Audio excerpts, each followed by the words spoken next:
হামলা হোক, মামলা হোক, তারপরে আমার মা বোনের দর্শনের বিরুদ্ধে আমার সংগ্রাম আমি চালিয়ে যাব। আল্লাহ ছাড়া এই পৃথিবীতে কেউ আমার সংগ্রাম দামিয়ে রাখতে পারবে না। 1971 সালে আমরা মুক্তিযোদ্ধা স্বাধীন বাংলাদেশের মানুষ, লাল সবুজের পতাকার বাংলাদেশের নাগরিক, এই হিসাবে আমার মা বোনের দর্শনের বিরুদ্ধে সংগ্রাম চালিয়ে যাব। আপনারা দেখতে পাচ্ছেন 1971 সাল পর্যন্ত, এই পর্যন্ত বাংলাদেশে ক বৎসর হয়েছে দেশ স্বাধীন হয়েছে, পাকিস্তানি সরকার বাংলাদেশে আসতে পারে নাই। পাকিস্তানের সাথে আমাদের দেশের মুক্তিযোদ্ধারা লড়াই করেছে মা বোনের ইজ্জত ডাকনি দেওয়ার জন্য। উইরা বইয়া ইন্নু সাহেবে এই পাকিস্তানি সরকারকে ফুলর তুরা দেয় বাংলাদেশে এনে।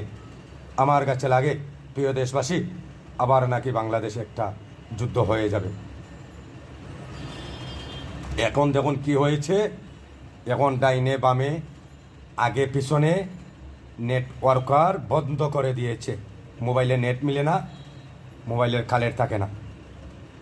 বাংলাদেশে কোন ডাকাতি হয়েছে একমাত্র আল্লাহ ছাড়া কেউ জানে না।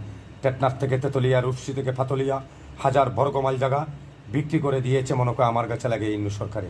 কেন তার অত টাকার প্রয়োজন?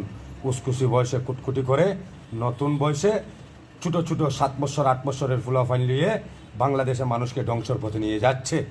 আমরা ইন্নু সাহেবকে এই কথা বলবো, দেশ থেকে তুমি পদত্যাগ করো, না হলে তোমার প্রতি কঠোর ব্যবস্থা নেওয়া হবে।